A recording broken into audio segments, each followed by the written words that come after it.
इमानदार, मेहनती र देशभक्तहरूलाई सम्मान गर्दै व्यथिति, भ्रष्टाचार अनि अन्याय विरुद्ध हाम्रो निगरानी। यो हो टेलिभिजनको समय चक्रमा तपाईलाई हार्दिक स्वागत छ दर्शकवृन्द। म विक्रम श्रेष्ठ। नेपालमा कोरोना संक्रमितको संख्या तीव्र गतिमा फैलिरहेको छ। एक सातामा करिब 200 नयाँ संक्रमित थपिनु निश्चय पनि चिन्ताको विषय हो। लकडाउनका कारण समुदायमा आगोसरी फैलन भने यो भाइरसले पाएको छैन। घरबाट बाहिर ननिस्किनेहरूलाई कोरोनाको जोखिम नगण्य छ, तर जोखिममा पनि काम गर्ने मानिसहरूलाई जोखिम बढ्दो छ। कोरोना कहीँ कतै आफै उत्पत्ति हुने होइन, मानिसले बोकेर ल्याउने हो। नेपालको हकमा भारतबाट आउनेहरूले लिएर आए, जसका कारण स्थिति भयावह होला कि भन्ने चिन्ता तपाईँ हामीदेखि प्रधानमन्त्रीसम्मले व्यक्त गरेका छन्। केही समय अघि मात्र प्रधानमन्त्री केपी शर्मा ओलीलाई नेपालमा कोरोनाले ठूलो समस्या निम्त्याउँदैन भन्ने विश्वास थियो। उनले भनेका पनि थिए कि कोरोनाले नेपालमा केही गर्दैन। हुन पनि कोरोना ठिक एक महिना अघि नेपालमा कोरोना संक्रमितको संख्या 31 मात्रै थियो। एक महिनामा बढेर 400 को छेउ पुगिसकेको छ। पछिल्लो एक सातामै 200 थपिएका छन्। यी मध्ये 2 जनाको ज्यान गएको छ। सरकारी निकायले 2 जनाको ज्यान कोरोना भाइरसका कारण गएको पुष्टि गरे पनि यी 2 मृत्यु अझै पनि शंकास्पद मानिएको छ, किनभने दुवै मृत्युमा अनौठा तथ्यहरू फेला परेका छन्, जसका कारण कोरोनाका कारण मृत्यु भएको हो वा मृत्युको कारण अरू नै हो यसै भन्न सकिने स्थिति छैन।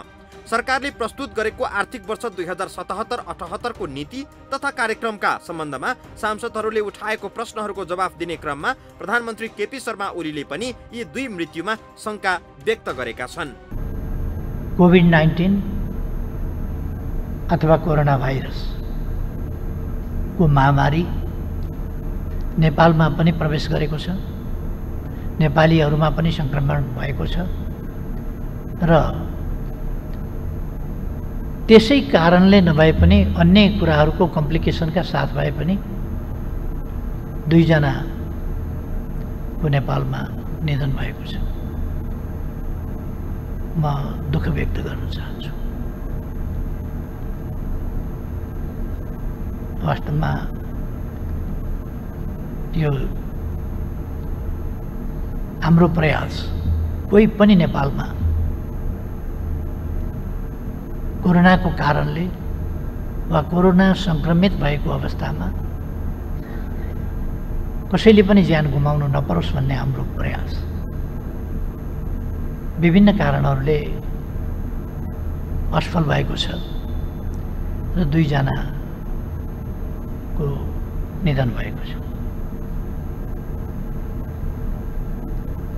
यद्यपि कोरोनाभन्दा अरू बिमारीहरूको जटिलताले निधन भएको हुन सक्छ, तर विश्व स्वास्थ्य संगठनको मापदण्ड अनुसार जुनसुकै बिमारीले निधन भएको भए पनि यदि कोरोना संक्रमित भइसकेको अवस्था छ भने कोरोनाबाटै निधन भएको मान्नुपर्छ भन्ने कारणले हामीले त्यसलाई त्यसै रूपमा लिनुपर्दछ।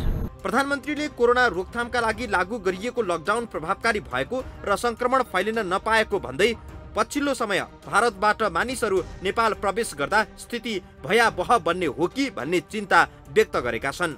नेपालमा अधिकांश भारतबाट आएकाहरूले भाइरस लिएर आएको र उनीहरूलाई चौतर्फी दबावका कारण रोक्न पनि नसक्दा अहिलेको अवस्था सिर्जना भएको ओलीको टिप्पणी छ।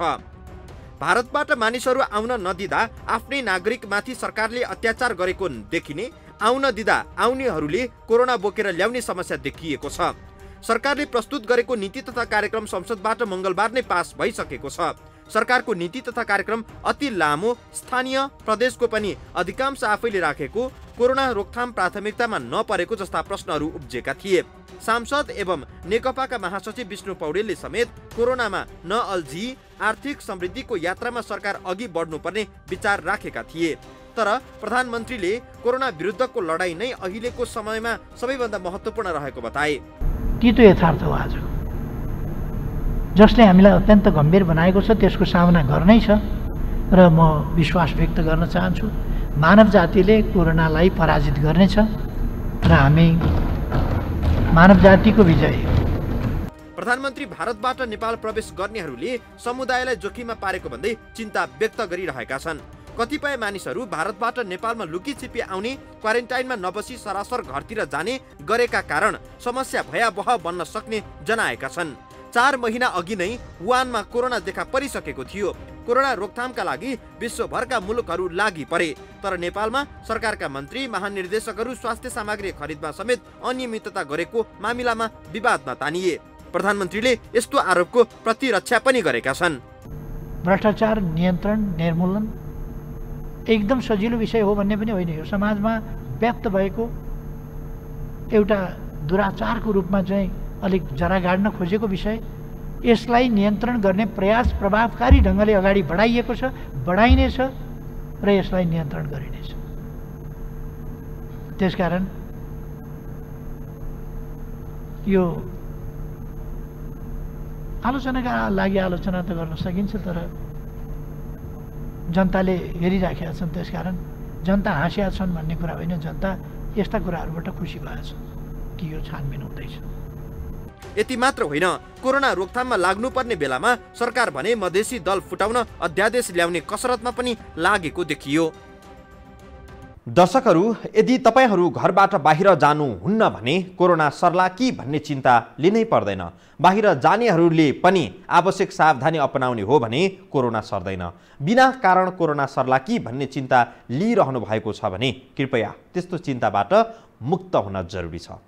कोरोना फैलिने क्रम निरन्तर अघि बढ्यो भने धेरै मानिस बिरामी हुने, ती मध्ये केहीले ज्यान गुमाउने सम्भावना पनि हुन्छ। त्यो चिन्ताको विषय अवश्य हो, तर यस्तो नहोस् भन्नका लागि तपाईँ हामी सबैले सकारात्मक भूमिका निर्वाह गर्न जरुरी छ। थप प्रसङ्गसहित आउनेछौँ ब्रेकपछि।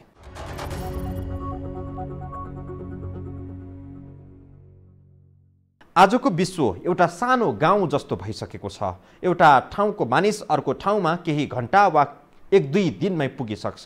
पृथ्वीको एउटा पाटोबाट अर्को पाटो पुग्न पनि धेरै समय लाग्दैन। तर हाम्रो नेपालमा कुनै बेला सरकारका मन्त्रीहरूले नै ठानिरहेका थिए कि चीनको वुहान धेरै टाढा छ, त्यहाँबाट कोरोना नेपाल आइपुग्दैन। स्वास्थ्य मन्त्री त भनिरहेका थिए चीन जसरी नाच्छ हामीले त्यसै गरी खुट्टा उचाल्नुपर्छ भन्ने कुरामा नेपाल सरकार विश्वास गर्दैन। अब खुट्टा उचाल्ने चाहिँ कसरी हो त? चिन्ता यता पो बढी भएको छ। माघ 19 सम्म आइपुग्दा चीनमा 17,000 मानिस कोरोनाबाट संक्रमित थिए।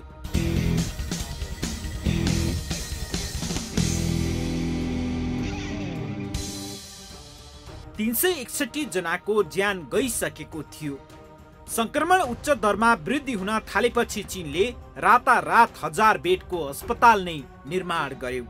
चिनियाहरूको काम गर्ने शैली देखेर दुनियाँभरमा चर्चा हुन थाल्यो। दूरदर्शी नेतृत्व भएका देशका सरकारहरू कोरोना भाइरसबाट जोगिने तयारी गर्न थाले। नेपालमा चाहिँ सरकार गफ मात्रै गरेर दिनहरू बिताइरहेको थियो। चीनले 1000 बेडको अस्पताल रातारात बनायो, तर नेपालमा भने गफ मात्रै भयो भन्ने गुनासो संसदसम्म सुनिन थाल्यो।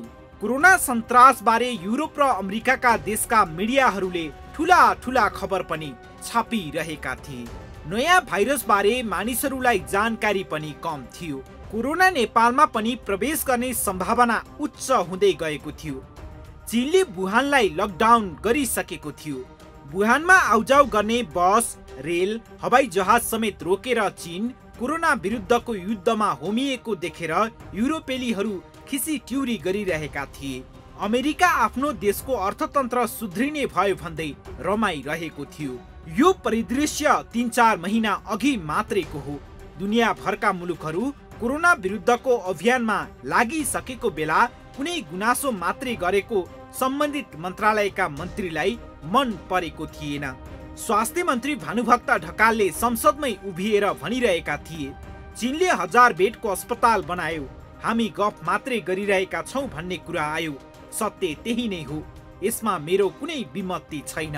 चीनले 1000 बेडको अस्पताल बनाएको प्रसङ्गमा स्वास्थ्य मन्त्री ढकालले नेपालका मन्त्रीहरू गफ मात्रै गरिरहेको आरोप स्वीकार गरेका थिए, त्यो पनि दम्भका साथ। फेरि सुनौ त त्यो भनाई। धेरै मान्यज्यूहरूबाट उठेको जिज्ञासा के रह्यो भने चीनले चाहिँ त्यहाँ 100 बेडको अस्पताल बनाइसक्यो, 1000 बेडको अस्पताल बनाइसक्यो। हामी चाहिँ कुरा मात्रै गर्दैछौँ भन्नुभयो। सत्य त्यही नै हो, त्यसमा मेरो कुनै विमति छैन। 4 महिना अघि कोरोना नियन्त्रणका लागि आवश्यक तयारी गर्नुपर्छ भन्ने सल्लाहलाई स्वास्थ्य मन्त्री ढकालले मजाक वा ठट्टाको रूपमा लिएका थिए। मन्त्री ढकालको अदूरदर्शिताको पराकाष्ठ त यो भनाइबाट अझै छर्लङ्ग हुन्छ। चीनले कोरोना नियन्त्रणका लागि जे गरिरहेको छ त्यसबाट पाठ सिकेर हामी पनि काम गर्छौं भन्नुपर्नेमा मन्त्री ढकाल भनिरहेका थिए, चीन सरकारले जसरी नाच्छ हामीले पनि त्यही चालमा खुट्टा उचाली हाल्नुपर्छ भन्ने कुरा नेपाल सरकारले विश्वास गर्दैन। चीन सरकार जसरी नाच्छ त्यही तालमा हामीले खुट्टा उचाली हाल्नुपर्छ भन्ने कुरा नेपाल सरकार विश्वास गर्दैन, किनभने हामीले हाम्रो आवश्यकताका आधारमा गर्ने हो। चीन सरकारले गरेको कामलाई मन्त्री ढकालले नित्यसँग तुलना गरेका थिए अनि अरू देशले आफ्नो तयारी थालिसकेका थिए। मन्त्री ढकालको भनाइ थियो कि चीनले जसरी नाच्छ त्यसैगरी नेपालमा खुट्टा उचाली हाल्नुपर्छ भन्ने कुरा नेपाल सरकारले विश्वास गर्दैन। चीन सरकार जसरी नाच्छ त्यही तालमा हामीले खुट्टा उचाली हाल्नुपर्छ भन्ने कुरा नेपाल सरकार विश्वास गर्दैन। अलि पहिले म विद्यार्थी हुँदा एउटा भनाइको मलाई स्मरण आयो यो प्रश्नले। दिल्ली र बेजिङमा पानी पर्यो भने काठमाडौँमा हुनेहरू आफ्ना आफ्ना पक्षधरतामा छाता ओढ्छन् भनेर भने जस्तै मात्रै हो यो कुरा जस्तो लाग्छ।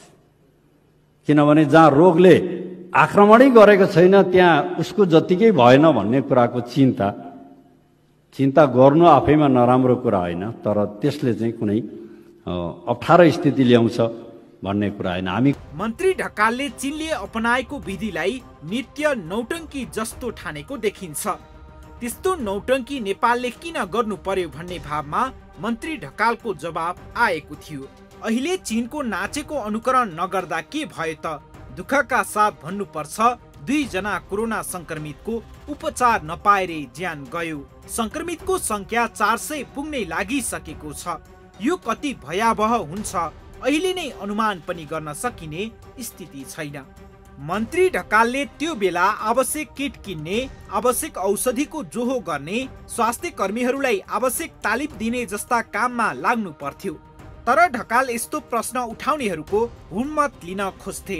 अहिले फेरि नेकपाका विवादास्पद महासचिव विष्णु प्रसाद पौडेलले सोमबारको प्रतिनिधि सभा बैठकमा बोल्दै यस्तै विवादास्पद अभिव्यक्ति दिएका छन्। सरकारले प्रस्तुत गरेको आगामी आर्थिक वर्षको नीति तथा कार्यक्रमको समर्थन गर्दै महासचिव पौडेलले भनेका छन्, कोभिड-19ले सिर्जना गरेको चुनौतीमा अल्झेर बस्ने होइन, त्यसलाई सुधबुझ, साहस र वस्तुनिष्ठ तरिकाले सामना गर्ने हुनुपर्छ। नीति तथा कार्यक्रम कोभिड-19 को महामारी र त्यसले मानव जीवनको रक्षा तथा सामाजिक आर्थिक क्षेत्रमा सृजना गरेको चुनौतीको सामना कसरी गर्ने, कोरोनाको रोकथाम, नियन्त्रण र उपचारलाई कसरी प्रभावकारी बनाउने, प्रकृतिको सुन्दरतम सृष्टि मानव जीवनको रक्षा कसरी गर्ने, यसले आर्थिक तथा सामाजिक क्षेत्रमा पारेको प्रभावलाई कसरी सामना गर्ने भन्ने जस्ता विषयहरूमा तत्कालका अभिभार निश्चित गरेको मात्रै होइन, पोस्ट कोभिड योजना सहित प्रस्तुत भएको छ। आर्थिक तथा सामाजिक क्षेत्रमा थप क्षति हुन नदिन र अर्थतन्त्रलाई गतिशील तुल्याउँदै उच्च दरको आर्थिक वृद्धि हासिल गर्नमा यो नीति कार्यक्रम केन्द्रित भएको छ। सभामुख महोदय, सरकार र समग्र राज्य प्रणाली प्रकृति वा मानव सृजित साना वा ठुला घटना वा दुर्घटना वा चुनौतीबाट विचलित हुँदैन र हुन मिल्दैन। सरकारले, राज्यले जस्तासुकै सङ्कटको पनि सामना गर्न र राष्ट्र तथा जनताको आम वा आधारभूत आवश्यकता पूरा गर्न सकिन्छ भन्ने आत्मविश्वासका साथ अगाडि बढ्नु पर्दछ। प्रस्तुत नीति तथा कार्यक्रम त्यसरी नै आएको छ।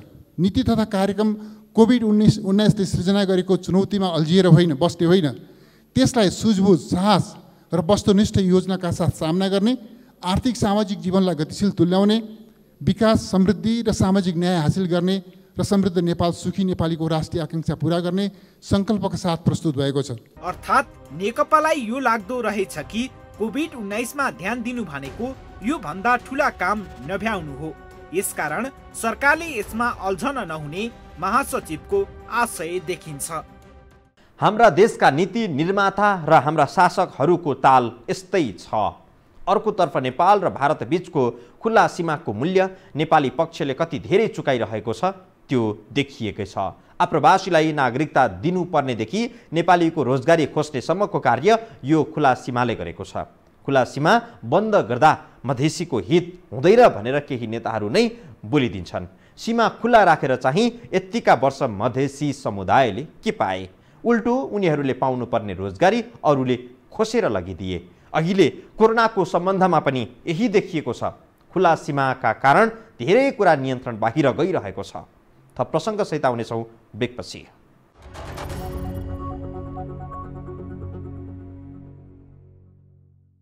उदयपुरमा कोरोना नियन्त्रणमा आउँदैछ।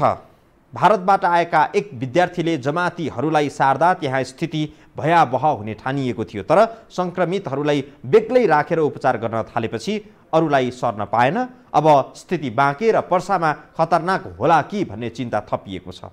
कोरोना फैलन थाल्यो भने सरकारले गरेको प्रयासले छोप पनि लाग्दैन। सरकार सावधानी अपनाउन आग्रह गरिरहने अनि जनता चाहिँ भारतबाट आएकाहरूलाई स्वागत सत्कार गरिरहने, लकडाउनको अवज्ञा गर्ने जस्ता कार्य भइरहने हो भने स्थिति काबु बाहिर जान सक्छ। त्यसको मूल्य सरकारले त यस्तै हो समुदायले चाहिँ चुकाउनु पर्ने हुन्छ। कोरोना संक्रमणको हटस्पट उदयपुरबाट सर्दै पर्सा बाँके पुगेको छ।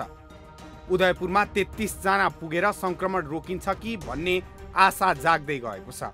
जिल्लाका 33 मध्ये 15 जना त निको भएर घर फर्किसकेका छन्। अहिले सबैभन्दा संवेदनशील बाँके जिल्ला बनेको छ। बाँकेमा 1 जनाको ज्यान नै गइसकेको छ भने 93 जना संक्रमित छन्। अधिकांश भारतबाट आएकाहरूमा संक्रमण देखिएको छ। पर्साको अवस्था पनि उत्तिकै विषम बनेको छ। 91 जना संक्रमित भेटिएका छन् भने हालसम्म 300 निको भएका छन्। बाँके पर्सामा लकडाउनको पालना नगर्ने, अनावश्यक सावधानी नअपनाएका जस्ता घटनाहरू बढी थिए। सकेसम्म प्रहरीको आँखा छलेर आफ्ना सबै कामहरू गरिरहने, किनमेलको बहानामा भिडभाड गर्ने प्रवृत्ति तराईका जिल्लाहरूमा बढी देखिएको छ। रूपन्देही, रौतहट र झापामा पनि संक्रमितको संख्या बढिरहेको छ। खुल्ला सीमा र भारतबाट लुकेर भए पनि नेपाल पस्ने, क्वारेन्टाइनमा नबस्नेहरूका कारण संक्रमण फैलिने चिन्ता बढिरहेको छ। अहिलेसम्म देखिएकाहरू अधिकांश भारतबाट आएका र उनीहरूको निकट सम्पर्कमा रहेका संक्रमित भएका छन्। काठमाडौँ उपत्यका पनि संवेदनशील बन्दै गइरहेको छ। घना बस्ती भएको क्षेत्रमा संक्रमण फैलिने बढी जोखिम हुन्छ। हालसम्म उपत्यकामा 12 जना संक्रमित भेटिएका छन्, जसमध्ये 5 जना निको भएर घर फर्किएका छन्। 7 जना उपचार गराइरहेका छन्। मंगलबार मात्रै पनि उपत्यकामा 3 जना नयाँ संक्रमित थपिएका छन्। थपिएका सबैको साइनो तराईतिर छ। भारतले जसरी महामारीको मूल्य चुकाउँदैछ त्यस्तै मृत्यु नेपालले पनि चुकाउनु पर्ने देखिएको छ। खुल्ला सीमा र विभिन्न बहानाबाजी गर्दै भारतबाट भाइरस बोकेर आउनेहरू धेरै छन्। यसरी आउनेहरूलाई समुदायले नै क्वारेन्टाइनमा राख्ने र सावधानी नअपनाउने हो भने कोरोना सरकारको नियन्त्रण भन्दा बाहिर जाने निश्चित जस्तै छ। यो बेला सरकारले भारतबाट फर्केका आफन्त आफ्ना हुन्छन् तर कोरोना आफ्नो हुँदैन भन्दै यो संक्रमण विरुद्ध व्यापक जनचेतना फैलाउन जरुरी छ। विभिन्न भाषामा गाउँ गाउँमा पुगेर भारतबाट आएकाहरूको एक विवरण राख्ने, उनीहरूसँग सम्पर्क नगर्ने जस्ता सावधानी अपनाउन सक्ने हो भने कम्तीमा भाइरस फैलिन पाउँदैन। भारतबाटै भाइरस बोकेर आएकाहरूलाई नेपालमा आइसोलेसनमा राखेर उपचार गर्नुको विकल्प छैन, किनभने भारतले नेपाललाई कोरोनाको मामिलामा पनि धोका नै दिएको छ। रेल चढाई भारतले एक ठाउँका मानिसलाई अर्को ठाउँमा पुर्याएको छ। यो क्रममा नेपालीहरू पनि भारतका विभिन्न स्थानबाट नेपाल पसेका छन्। रेल चलाउने भारतको निर्णयले भारतमा पनि कोरोना फैलिने निश्चित छ। भारतले कोरोनामाथि आफ्नो नियन्त्रण गुमाउँदै गएको छ। भारतले यो पनि अनुमान गर्न सकेको छैन कि कोरोना संक्रमणको दर कहिलेसम्म बढिरहन्छ, कहिलेसम्म नियन्त्रणमा आउँछ भन्ने भारतको कुनै अनुमान छैन। जस्तो कि 15 लाख भन्दा बढी संक्रमित रहेको अमेरिकामा अब संक्रमणको दर घट्न थालेको छ। मृतकको संख्या पनि क्रमशः घटिरहेको छ। दैनिक 35 देखि 40 हजारको संख्यामा अमेरिकामा कोरोना संक्रमित थपिने गरेका थिए। यो दर अहिले 22 हजारमा आएको छ। अबको केही हप्तामा यो दर ह्वात्तै घट्ने अमेरिकी सरकारको दाबी रहेको छ। तर यस्तो योजना भारतमा छैन। भारतको अवस्था कतिसम्म भयावह हुन्छ भन्ने भन्न सकिने अवस्था छैन। भारतको खराब अवस्थाको मूल्य नेपालले पनि चुकाउनु पर्ने नै छ। भारतबाट फर्किने तपाईँ हाम्रा आफन्त हुन सक्छन्। उनीहरूले ल्याउने कोरोना आफन्त होइन। कोरोना बोकेर आउने आफन्तलाई घरभित्र प्रवेश नदिउँ। उनीहरूलाई बेग्लै आवासमा राखौँ। उनीहरूको परीक्षणका लागि प्रयोग गरौँ। खुसी खुसी साथ बितिरहेको जिन्दगीमा कोरोनाको वर्षा नगराउँ, किनभने कतिपय ज्ञान अनुभव बिना नै आर्जन गर्नुपर्ने हुन्छ। समय चक्रको आजको प्रस्तुति सकियो। बिदा दिनुहोस्। नमस्कार।